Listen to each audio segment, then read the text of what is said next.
जी, अस्सलाम वालेकुम। शहजाद हाशमी है और उम्मीद करता हूँ आप सब ठीक ठाक होंगे। Content writing batch number 41 lecture number 2। Student, आज का हमारा टॉपिक है कवर लेटर्स। कोई बहुत बड़ी मुश्किल चीज़ नहीं है, बड़ी आसान सी चीज़ है, लेकिन उसको लिखने में जो चीज़ हम लोग मिस कर जाते हैं कि हमने उसमें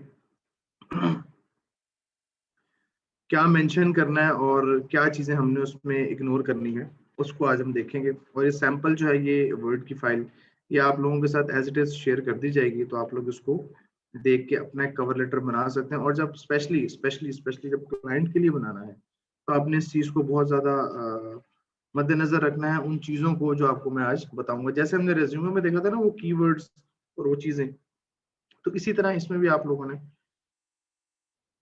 उन चीज़ों का ख्याल करना है।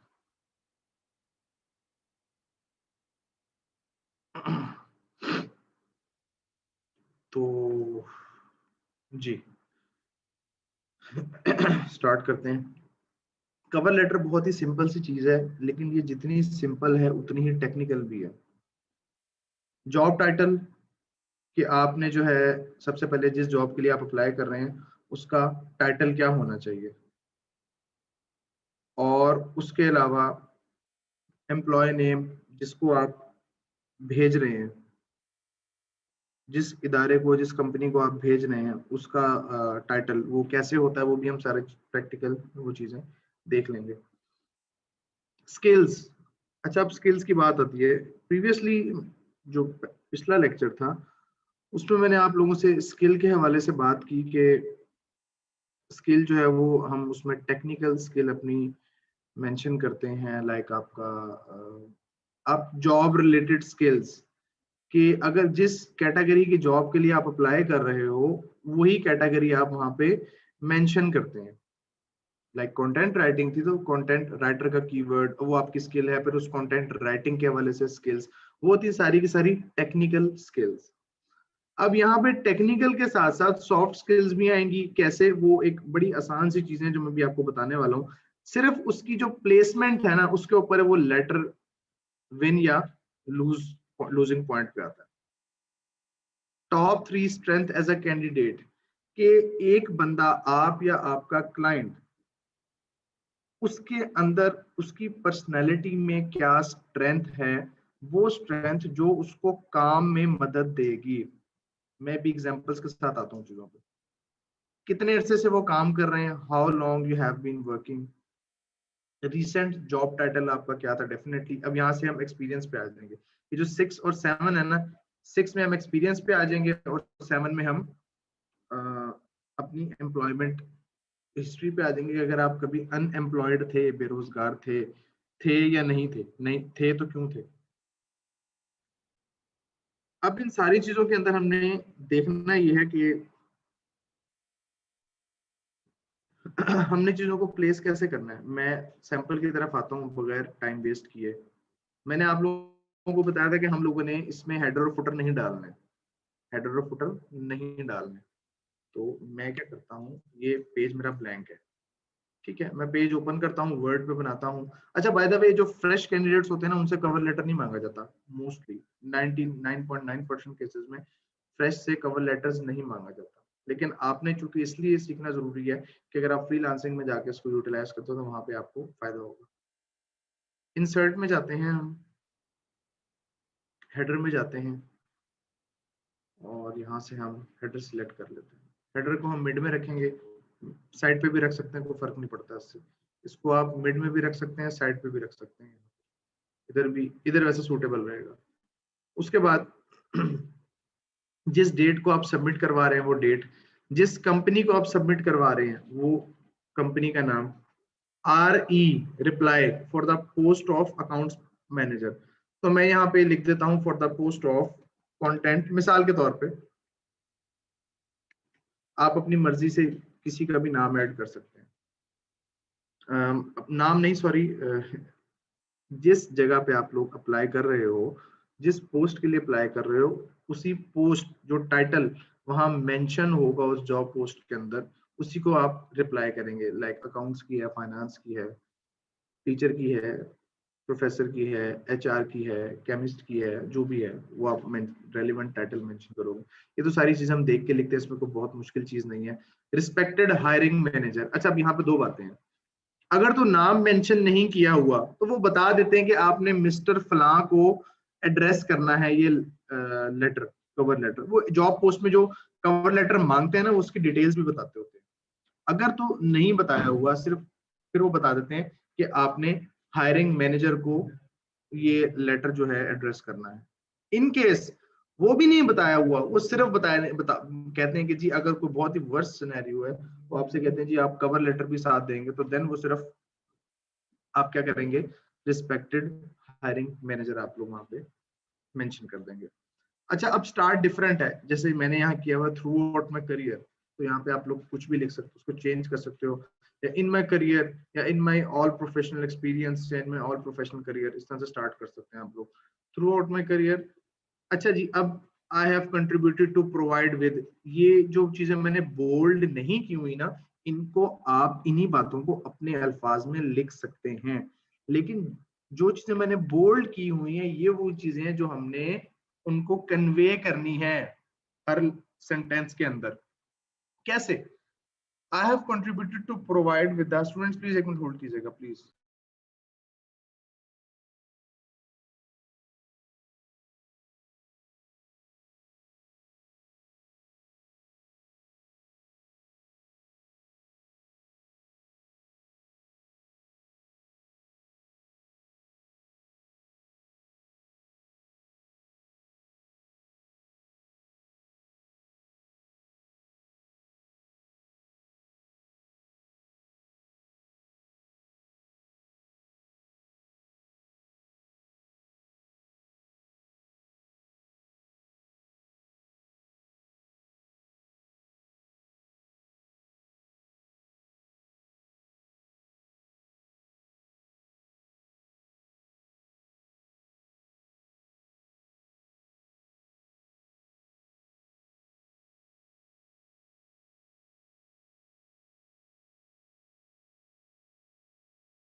जी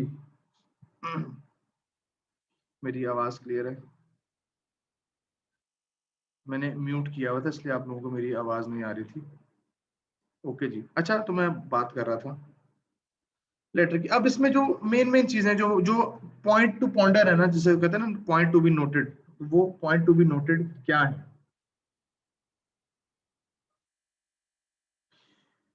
on time and error free task, being a content writer. अच्छा जरा आप लोग मेरे साथ आए, इसमें कुछ कॉमन सेंस भी हमें लाजमी चाहिए होती है। मेरा दिमाग इस वक्त जो है ना बिल्कुल भी फ्रीज हुआ हुआ है इसमें उसके बाद से।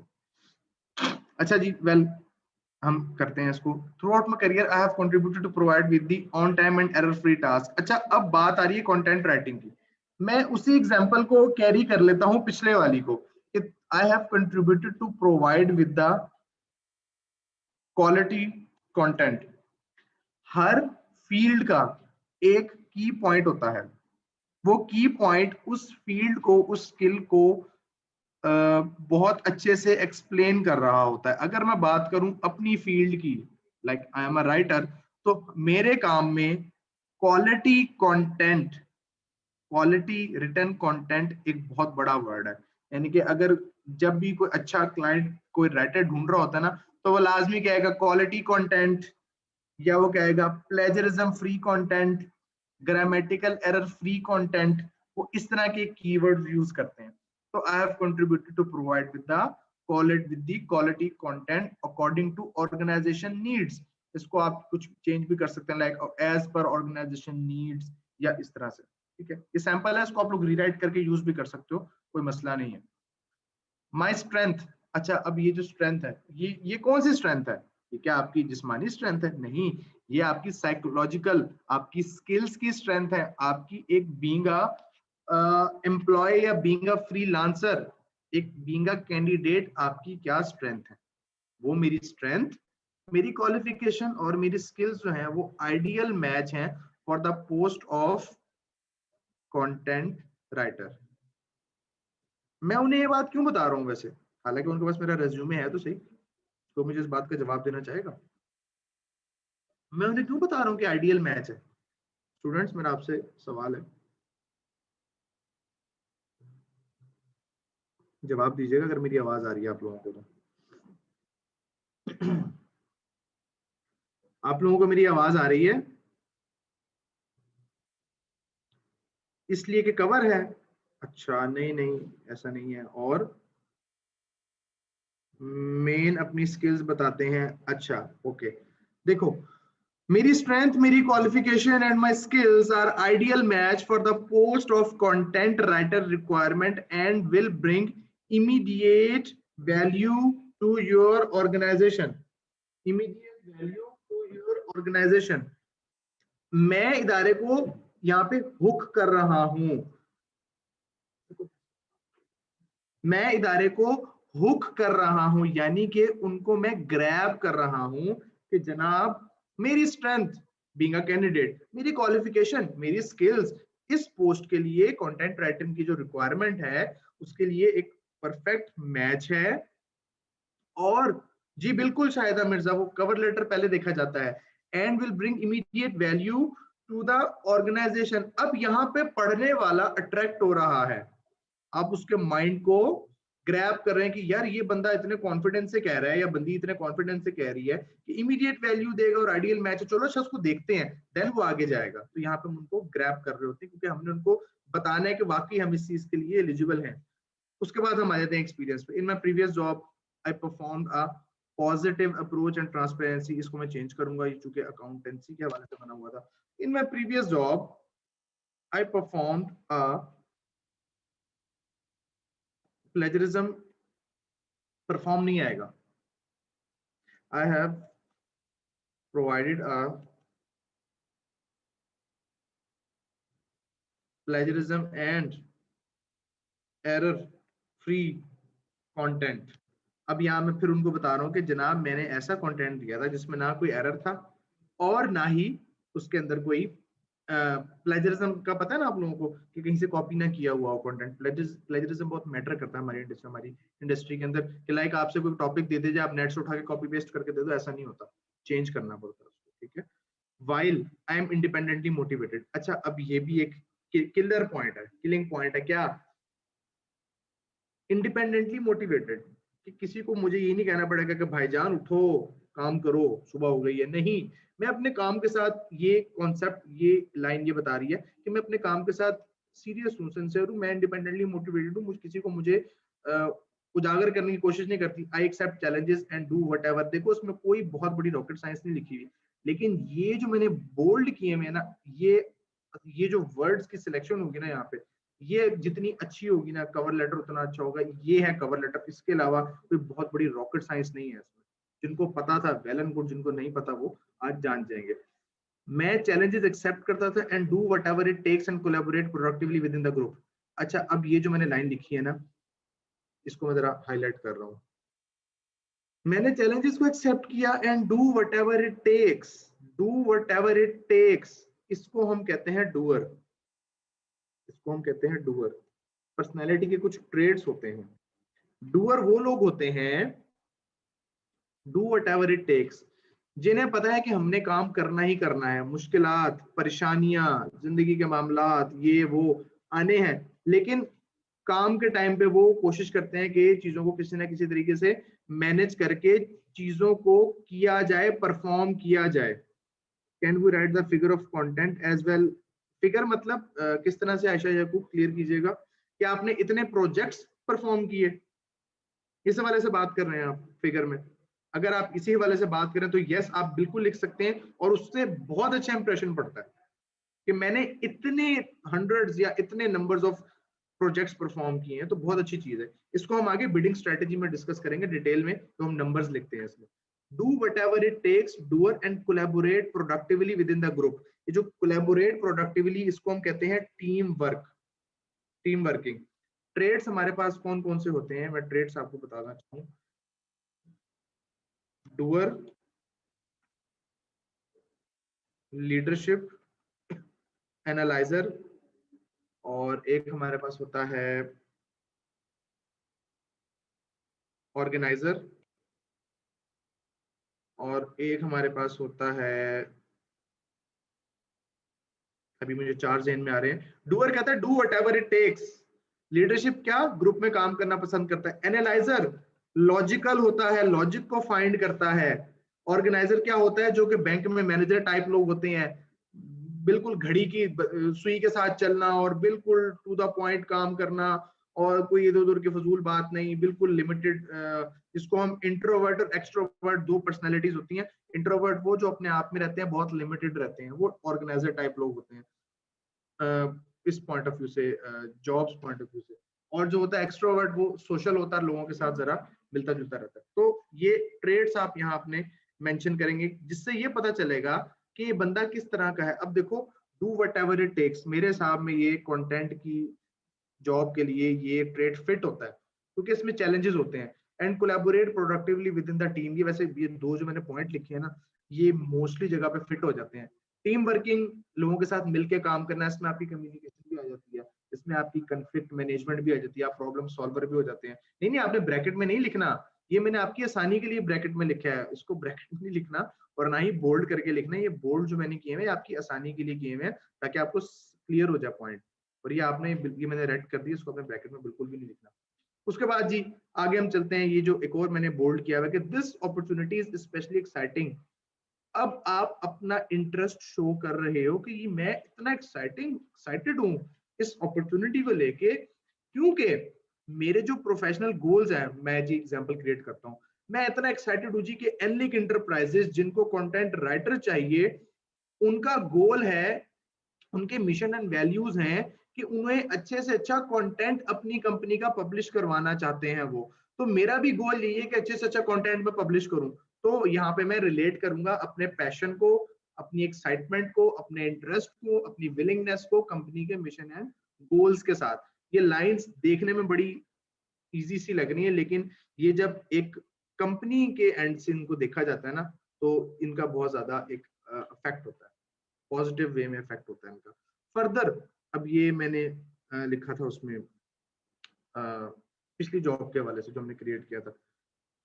For this we should know, नहीं नहीं, आपको नो जानने की जरूरत नहीं है। आप, मैं बता रहा हूँ, कोई भी कंपनी होगी, किसी भी टाइप की ऑर्गेनाइजेशन होगी, अगर कोई कैंडिडेट कहता है कि आपके जो गोल्स हैं उसके हिसाब से मेरे मेरे जो मैं, मेरे लिए मेरे भी प्रोफेशनल गोल्स इसी तरह के सेम है। अच्छा, आप कंपनी के बारे में जो जब आप इंटरव्यू के लिए जाते हैं, तो उसका एक असूल ये है कि आप नेट पे पहले कंपनी के बारे में थोड़ा बहुत पढ़ लें। ये एक रूल है, ठीक है ना, होना भी ऐसे चाहिए। आप कहीं भी अप्लाई कर रहे हो, कंपनी के बारे में कुछ ना कुछ कहीं ना कहीं से मिल जाता है। नहीं पता तो किसी ने आपको रेफर किया होगा, जिसने रेफर किया उससे पूछ लो कि यार वहां पे क्या सीन है। फर्दर, माय डैश एबिलिटीज, अब यहाँ पे री राइटिंग, री राइटिंग की एबिलिटीज, रीडिंग एबिलिटीज, और क्या कह सकते हैं, and time management abilities will serve to support your organisation. यहाँ पे फिर मैं उन्हें एक और हथौड़ा मार रहा हूँ कि जनाब मेरे पास ये एबिलिटीज जो है ना, ये आपके इदारे को बहुत अच्छी तरीके से फायदा देंगी। ओके, अब जी लास्ट पॉइंट, ये जो मैंने ब्लू किया हुआ है, ये है आपका जॉब गैप। अगर किसी का जॉब गैप है और उसने उस पर कवर नहीं किया हुआ, कवर नहीं डाला हुआ, मिसाल के तौर पे लोगों का 6 महीने साल का गैप होता है, तो वो क्या करते हैं, कोई वहां पे सर्टिफिकेशन ऐड कर देता है, कोई वहां पे कोई समटाइम कोई शॉर्ट एक्सपीरियंस ऐड कर देता है। अब शॉर्ट एक्सपीरियंस से क्या होता है, कहीं आपने 6 माह नौकरी करके छोड़ दिया ना, तो उसका बहुत बैड इंप्रेशन पड़ता है। लाइक 2 to 3 years मिनिमम एक जगह का अगर आपका एक्सपीरियंस है ना, तो वो रिज्यूमे आपका हेल्दी रिज्यूमे है। अब उसको कवर कैसे करना है, 6 महीने का आपका गैप आ गया, उसको आप, जी बिल्कुल बिल्कुल, क्योंकि आई बता रहा है ना अपने बारे में, किरण खिजर आई बता रहा है, मैं बता रहा हूं अपने बारे में, मैं क्या हूं, मैंने क्या किया, मैं क्या कर सकता हूं और मेरे लिए क्या है। अब फर्स्ट पर्सन के हिसाब से चलेंगे हम, और सेकंड पर्सन को हमने सिर्फ यहाँ रखा कि इदारे की, जब इदारे की बात आई वहां पे बेसिकली सेकंड पर्सन हमारा इदारा ही हो जाएगा।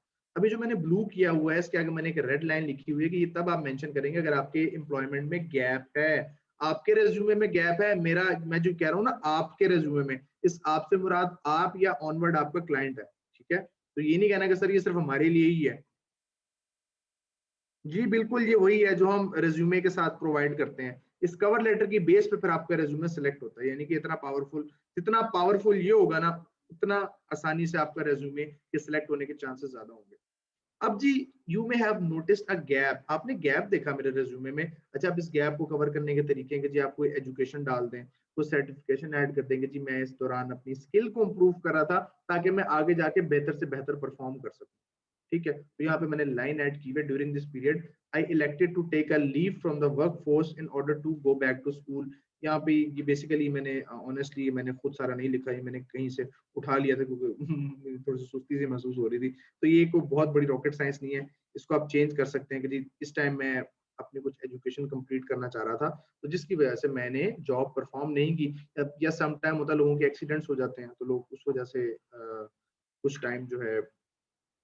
बट सर अगर वाकई 6 मंथ एक्सपीरियंस हो तो 6 मंथ एक्सपीरियंस के बाद कहीं और जॉब अगर नहीं की तो 6 मंथ का ही ऐड करते हैं, सिंपल। मैं ये बता रहा हूँ जिनकी कंसेक्टिव जॉब है, जैसे मैंने जब मैंने 4 साल जॉब की, तो मेरी जो फर्स्ट जॉब थी वो सिर्फ 6 मंथ थी मिजान बैंक के अंदर, तो मैंने 6 मंथ के बाद वो छोड़ दिया था, तो मैं अब उसको अपने एक्सपीरियंस में नहीं मेंशन करता। खैर वो जरूरत ही नहीं पड़ती कि देने की अब तो उसके बाद जब मैंने अप्लाई भी किया था तो मैं उस दौरान ही मैंने उस 6 महीने के एक्सपीरियंस को रिमूव कर दिया था, मैंने उसमें एजुकेशन ऐड कर दी थी, उससे बड़ा बैड इंप्रेशन पड़ता है। नहीं है तो डाल दें, कौन सा, अब सारी बातें बता दूं क्या? थोड़ी सी कॉमन सेंस भी होती है कि मतलब आप ऐड कर दो। I took a leave so that my work efficiency. जी बिल्कुल आयशा याकूब, आपने जैसे लिखा कि कुछ भी गैप डाल दो, रीजन ऐसी रीजन हो जो वाकई में रीजन लगे। ये नहीं कहना चाहिए मैं खाला के घर चला गया था 6 महीने रहने के लिए छुट्टियां मनाने, ये काम नहीं करना। ठीक है, तो थोड़ा सा पॉजिटिव किस्म का उन्हें एक्सक्यूज देना। उसके बाद जी ये कॉमन लाइन है, यूनिवर्सल लाइन है, to illustrate the scope of my career history and professional competencies please take a moment to review my enclosed resume, I am grateful for your valuation. ये simple सी line है, इसको आप लोग change कर सकते हैं, लेकिन इस लाइन में समझाने के लिए बता देता हूँ। हम सिर्फ ये कह रहे होते हैं कि फर्दर मेरी करियर हिस्ट्री और प्रोफेशनल कॉम्पिटेंसीज को देखने के लिए या प्रोफेशनल एक्सपीरियंसेस को देखने के लिए प्लीज आप मेरा रेज्यूमे चेक करें, और मैं आपका शुक्रगुजार रहूंगा कि अगर आप मेरे एवेल्युएशन पे कोई एवेल्युएट करके मुझे कोई रिस्पॉन्स दें। That's it. ये जितना स्ट्रांग होगा, जो मैंने सर खपा के जो ये मैंने बुलेट्स की प्लेसमेंट की हुई है ना, ये जो बुलेट्स की प्लेसमेंट है, शॉर्ट पैराग्राफ होने चाहिए, 1 पेज से ज्यादा नहीं होना चाहिए। एक पैराग्राफ में देख रहे हैं आप 2 से 3 लाइन, 3 लाइन ज्यादा है, इससे ज्यादा नहीं है, ये एक लेंथी पैराग्राफ है, इसको भी आप जितना शॉर्ट रखेंगे बेहतर होगा। और लास्ट सिंसियरली आपका नाम 1 पेज होना चाहिए, और आप लोगों ने ये रेड मार्क बिल्कुल नहीं करने। हाँ, इसको अलबत्ता आप बोल्ड कर सकते हैं अपनी स्किल्स को, लेकिन इसको भी ना करें तो बेहतर है। अंडरलाइन कर दें, या अंडरलाइन करेंगे तो मेरे ख्याल से प्रेजेंटेशन खराब हो जाएगी, कुछ जितना मैंने लिखा है तो प्रेजेंटेशन बहुत खराब हो जाएगी अगर आप हर एक लाइन में 2 दफा चीजों को अंडरलाइन करेंगे। तो इट्स बेटर कि आप ना इसको हाईलाइट बोल्ड करें, ना इसको अंडरलाइन करें। ये सिर्फ मैंने आपकी आसानी के लिए बोल्ड और अंडरलाइन और कलर्स किए हुए हैं, अदरवाइज आप इसको सिंपल कॉन्टेक्स्ट में ही, टेक्स्ट प्लेन टेक्स्ट में ही इसको आप लोग लिखेंगे। लाइन गैप भी नहीं होगा, कौन सा गैप, लाइन का गैप है तो सही बीच में। 1 पेज हो बस, किस्सा मुख्तसर, 1 पेज। ठीक है जी, क्लियर हो गया। कोई सवाल हो तो मुझसे पूछ लीजिएगा तो व्हाट्सएप। काफी कुछ स्टूडेंट्स के मैसेजेस भी मुझे आए थे, काफी को तो खैर नहीं आए, तो उनको फिर मैं रिस्पॉन्ड नहीं कर सका, उन्हें मैं रिस्पॉन्स दे दूंगा एज सून एज पॉसिबल। जी कोई क्वेरी?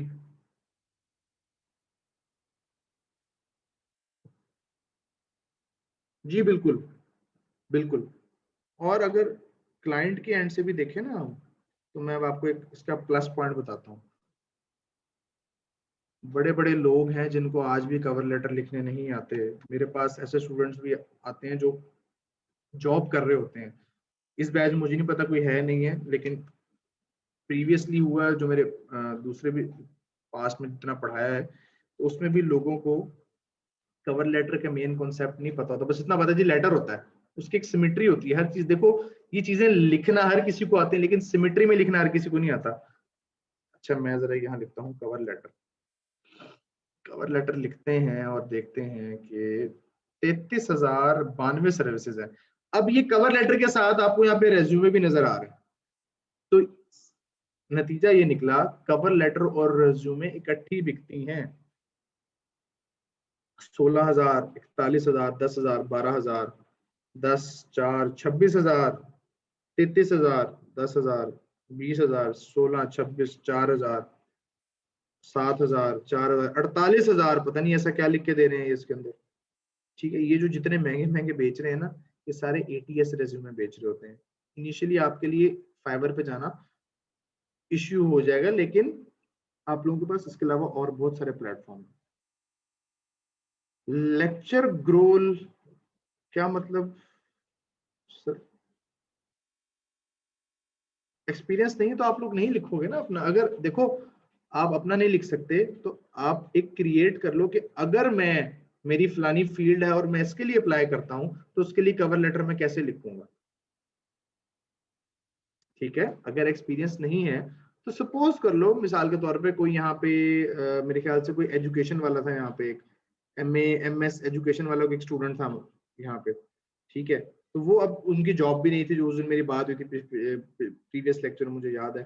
तो वो जैसे अपना बनाते हैं, अब जॉब भी नहीं है और एक्सपीरियंस भी नहीं है, तो ठीक है ना, आप अब MA एजुकेशन है, वो टीचिंग की जॉब कर सकता है, या वो एक गोल क्रिएट कर रहे हैं कि जी अगर मैं फलाना जगह जॉब करता हूँ तो एक प्रैक्टिस कर लो उसकी, 2 दिन प्रैक्टिस कर लो, चलो हाथ से निकल तो जाएगा। कम से कम क्लाइंट के लिए जब बनाओगे तो कुछ ना कुछ तो प्रैक्टिस आपकी होगी ना। बैड इम्पैक्ट पड़ता है अलीना फैसल इससे, बहुत बैड इंप्रेशन पड़ता है। जी रिकॉर्डिंग आपको मिल जाएगी। ठीक है जी, मुझे इजाजत दीजिए, जैसे कि मैंने आपको न्यूज़ बताई थी स्टार्ट में, तो मुझे जरा जाना है। अब लेक्चर आपका कंप्लीट हो चुका है। कोई सवाल हो तो व्हाट्सएप पे ड्रॉप कर दीजिएगा, जिसके जो जो कंसर्न्स हैं, जो चीज़ ना समझ आ रही हो किसी भी हवाले से, फाइवर के हवाले से, जो भी हवाले से, तो आप मुझसे डिस्कस कर लीजिएगा। जो जो क्यूरीज आ रही है मैं देख रहा हूँ, आप लोग व्हाट्सएप पे मुझसे रब्ता कर लीजिएगा। नंबर मेरे आप लोगों के पास यकीनन होगा, ग्रुप में मेरा नंबर मौजूद है, नहीं है तो ये आप कॉल बस मुझे कोई डायरेक्ट ना करे, ये मेरी रिक्वेस्ट है आप लोगों से। व्हाट्सएप ड्रॉप कर दिया करें मुझे, बैच नाम लिख के अपना वॉइस मैसेज ड्रॉप कर दिया करें। ठीक है जी, मुझे इजाजत दीजिए। अस्सलाम वालेकुम, अल्लाह हाफिज़।